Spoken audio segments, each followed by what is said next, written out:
हमारे देश में कई ऐसी बॉडीज है जिनका काम अलग अलग परीक्षाओं को लेना है।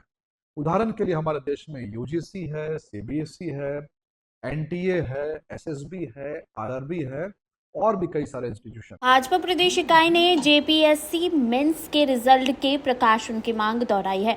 भाजपा के प्रदेश प्रवक्ता अजय शाह ने मीडिया से कहा कि जेपीएससी एक स्वतंत्र संस्था है और इसे स्वतंत्र ही रहने दिया जाए। उन्होंने कहा कि इसे स्वतंत्र रखने का उद्देश्य था कि इसे राजनीतिक प्रभाव से दूर रखा जाए, लेकिन अफसोस की बात यह है कि झारखंड में स्वतंत्रता नहीं दिख रही है। छात्र 10 महीने से मेंस के रिजल्ट का इंतजार कर रहे हैं, अब तो उन्हें आंदोलन भी करना पड़ रहा है, लेकिन जेपीएससी और राज्य सरकार छात्रों के हित में बेपरवाह है। हमारे देश में कई ऐसी बॉडीज है जिनका काम अलग अलग परीक्षाओं को लेना है। उदाहरण के लिए हमारे देश में यूजीसी है, सीबीएसई है, एनटीए है, एसएसबी है, आरआरबी है और भी कई सारे इंस्टीट्यूशन हैं। लेकिन दो ऐसे एग्जामिनेशन टेकिंग बॉडीज जिनका जिक्र कुछ संविधान में है, वो है UPSC, union public service commission, और दूसरा स्टेट पब्लिक सर्विस कमीशन यानी कि जेपीएससी। संविधान का जो आर्टिकल है, आर्टिकल 315 से लेकर के 323, उसमें इन दोनों बॉडीज का जिक्र है। और संविधान खुद कहता है कि इन दोनों बॉडीज को इसलिए बनाया गया है ताकि ये इंडिपेंडेंट रूप से काम कर सके, ताकि ये जो फैसले हैं उन फैसले को पॉलिटिकल इंटरफेरेंस से हट करके ले सके, फास्ट ले सके, इफिशिएंट ले सके, और जो छात्रों के हित में है वो फैसले ये इंस्टीट्यूशंस ले सके। अगर हम झारखंड की बात करेंगे, जेपीएससी की बात करेंगे, तो जेपीएससी कई सारे एग्जाम्स को लेती है। जेपीएससी का काम असिस्टेंट प्रोफेसर्स का भी रिक्रूटमेंट है, मेडिकल ऑफिसर्स का भी है। लेकिन जब कोई छात्र कहता है कि वो जेपीएससी की तैयारी कर रहा है, तो बाय डिफॉल्ट इसका मतलब होता है that he is preparing for civil service examination under JPSC. यानी वो सिविल सर्विसेज, यानी कि हम डिप्टी कलेक्टर की बात करें, डीएसपी की बात करें, एसडीएम की बात करें, बीडीओ की बात करें, ऐसे कई सारे पोस्टों को जेपीएससी एक साथ जो लेता है। यानी कुल मिलाकर के जो झारखंड का एक अच्छा टैलेंट है, बेस्ट टैलेंट है, पढ़ने लिखने वाला टैलेंट है, जिसमें झारखंड के भविष्य को संवारने की शक्ति है, क्षमता है, वो इस एग्जामिनेशन की तैयारी करता है। और इस एग्जामिनेशन के 3 स्टेजेस, प्रीलिम्स, मेंस और इंटरव्यू को क्वालिफाई करने के बाद में झारखंड के एडमिनिस्ट्रेटिव स्ट्रक्चर को ज्वाइन करता है। लेकिन बहुत ही अफसोस की बात है कि ऐसे छात्र जिन्होंने झारखंड पब्लिक सर्विस कमीशन के प्रीलिम्स को क्वालिफाई किया, मेंस तक पहुंचे, ऐसे छात्रों को, ऐसे होनहार छात्रों को, ऐसे मेहनत करने वाले छात्रों को पिछले 10 महीनों से अपने रिजल्ट का इंतजार है। और सरकार ये रिजल्ट क्यों नहीं निकाल रही है? कभी सरकार कहती है कि इलेक्शन इलेक्शन के बाद रिजल्ट निकलेगा, कभी कहती है शपथ ग्रहण के बाद रिजल्ट निकलेगा, कभी कहती है मंत्रिमंडल के बाद निकलेगा, कभी कुछ कभी कुछ। लेकिन कोई ना कोई एक्सक्यूज लगा करके, कोई ना कोई बहाना लगा करके, कोई ना कोई एडमिनिस्ट्रेटिव लैप्सेस को दिखा करके जेपीएससी मेंस का रिजल्ट 10 महीने से रोका गया है। हमारे सरकार के लोग यूरोप जा रहे हैं, तेलंगाना जा रहे हैं, क्यों ना वो बगल के राज्य चले जाएं, वेस्ट बंगाल चले जाएं, मध्य प्रदेश चले जाएं, बिहार चले जाएं, और देखें कि किस तरीके से प्रोफेशनल तरीके से, टाइम बाउंड तरीके से रिजल्ट निकाला जाता है। और बात यहाँ सिर्फ 10 महीने के नहीं है।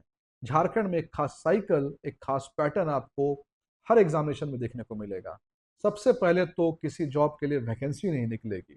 अगर छात्र प्रेशर डालेंगे या फिर हाईकोर्ट का प्रेशर आएगा तो वैकेंसी निकलेगी, उसका नोटिफिकेशन जारी होगा। लेकिन नोटिफिकेशन में ऐसे ऐसे एरर होंगे कि वो फिर से हाईकोर्ट में चैलेंज किए जाएंगे और फिर से ये डिले होगा। उसके बाद एग्जामिनेशन हो भी जाए तो एग्जामिनेशन में इतने एरर्स हो जाते हैं कि फिर से या तो री एग्जामिनेशन या फिर कैंसिलेशन या फिर इसमें जो है फिर से डिले होता है। उसके बाद एग्जामिनेशन के बाद में रिजल्ट का डिले, रिजल्ट आ भी गया तो ज्वाइनिंग का डिले, ज्वाइन हो भी गया तो यहाँ के अधिकारी इतनी गड़बड़ियाँ कर देते हैं कि वापस से वो हाईकोर्ट के साइकिल में जाकर के वो फंस जाता है। कुल मिलाकर के पूरा का पूरा सिस्टम, एडमिनिस्ट्रेटिव सिस्टम, शिक्षा के क्षेत्र में खास करके एक क्राइसिस की सिचुएशन में होता हुआ दिखाई दे रहा है। जेपीएससी मेंस जिसकी हम बात कर रहे हैं कि 10 महीनों से रिजल्ट नहीं निकला, ये क्यों महत्वपूर्ण है?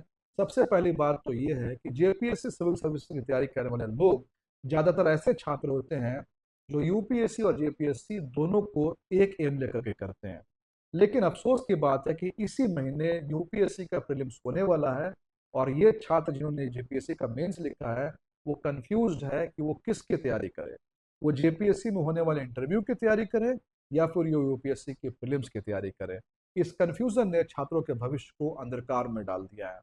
इसके बाद मेंस लिखने वाले कई ऐसे छात्र हैं जिनको ये फैसला लेना है कि ये शायद हम आखिरी जेपीएससी दे रहे हैं, अगर हमारा इसमें नहीं हुआ तो हम कोई ऑल्टरनेट करियर या फिर कोई सेल्फ एम्प्लॉयमेंट या फिर किसी और एग्जामिनेशन की तैयारी में उतरेंगे। वो छात्र भी कंफ्यूजन की स्थिति में है।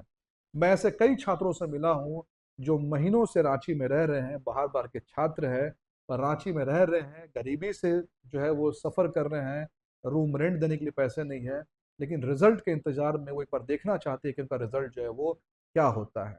और भी एक बहुत बड़ा छात्रों का वर्ग है जो प्रीलिम्स देने के बाद में, मेंस में बैठने के बाद में उनको लगता है कि शायद उनका सिलेक्शन होगा या शायद उनका सिलेक्शन जो है वो नहीं होगा। यानी वो ये डिसाइड नहीं कर पा रहे हैं कि वो जेपीएससी के इंटरव्यू की तैयारी करे या फिर से जेपीएससी के अगले साइकिल प्रीलिम्स की तैयारी करे। कुल मिलाकर के पूरा का पूरा ये जो सेटअप है जेपीएससी का, इसका एग्जामिनेशन, इसका रिजल्ट, इसकी वैकेंसी, ये सब का सब जो है एक क्राइसिस से गुजरता हुआ दिखाई दे रहा है। अब अगर राज्य में कुछ क्राइसिस में चला जाए, छात्र अगर जो है परेशान है, हताशा में है, तो वो किससे गुहार लगाएंगे? वो गुहार लगाएंगे राज्य के सबसे बड़े मुखिया, मुख्यमंत्री जी से। छात्रों ने मुख्यमंत्री जी से गुहार लगाई, पर लगभग 3 दिन पहले मुख्यमंत्री जी का जो बयान आया वो भी बहुत चौंकाने वाला है। मुख्यमंत्री जी एक हताशा, एक बेबस दिखाई दे रहे थे और कह रहे थे कि जेपीएससी एक इंडिपेंडेंट बॉडी है, सरकार इसमें ज्यादा हस्तक्षेप नहीं कर सकती है। यानी कि राज्य का मुख्यमंत्री अगर इतना बेबस दिखेगा तो छात्रों के भविष्य के साथ जो है वो क्या होगा। अब तो छात्र इतनी ज्यादा फ्रस्ट्रेशन में है, इतने ज्यादा हताश है कि जेपीएससी कार्यालय के बाहर कल मैंने देखा कि वो अब एक प्ले कार्ड लेके घूम रहे हैं कि या तो रिजल्ट दो या तो फांसी दो। फांसी मांगने वाले, इंसाफ मांगने वाले ये जो छात्र है, ये छात्र झारखंड का भविष्य है, ये छात्र झारखंड का बैकबोन बनने वाले हैं। मैं ये नहीं कह रहा हूं कि जो छात्र प्रोटेस्ट कर रहे हैं सब के सब जेपीएससी के ऑफिसर बन जाएंगे, लेकिन अगर किसी ने ये डिसाइड कर लिया है कि वो जेपीएससी की तैयारी करना चाहता है, तैयारी कर रहा है, एग्जामिनेशन दे रहा है, तो कम से कम उसके अंदर इस बात का कॉन्फिडेंस है, इस बात को हमें अप्रिशिएट करना चाहिए कि वो झारखंड के एडमिनिस्ट्रेटिव सिस्टम को ज्वाइन करके कुछ कंट्रीब्यूट। अगर जैसा कि कमेंट बॉक्स में मैं देखता हूं कि कुछ लोग कमेंट करते हैं कि ये छात्र तैयारी करने वाले नहीं है, इनका सिलेक्शन नहीं होगा, पढ़ने लिखने वाले नहीं है। सबसे पहली बात तो ये गलत है, क्योंकि ये जो छात्र प्रोटेस्ट पर बैठे हैं वो वैसे लोग हैं जो कि ऑलरेडी प्रीलिम्स क्वालिफाई कर चुके हैं। लेकिन अगर मान लीजिए उनमें से कुछ छात्र जेपीएससी फाइनल नहीं भी क्लियर कर सकते हैं, तब भी इतना तो है कि वो जिस एज ब्रैकेट में है वो झारखंड का भविष्य है, झारखंड का रिसोर्स है। हमें उन्हें इस्तेमाल करना चाहिए, हमें उनकी कद्र करनी चाहिए। तो हम इस सरकार से गुहार लगाते हैं कि इतना लंबा किसी चीज को खींचने का मतलब नहीं है। अब तो जेपीएससी के चेयरमैन भी आ चुके हैं। जल्द से जल्द सरकार जेपीएससी मेंस का रिजल्ट घोषित करे और इसके अलावा और जितने एग्जामिनेशंस है जिनका रिजल्ट अभी तक घोषित नहीं किया जा चुका है उसकी भी घोषणा करे।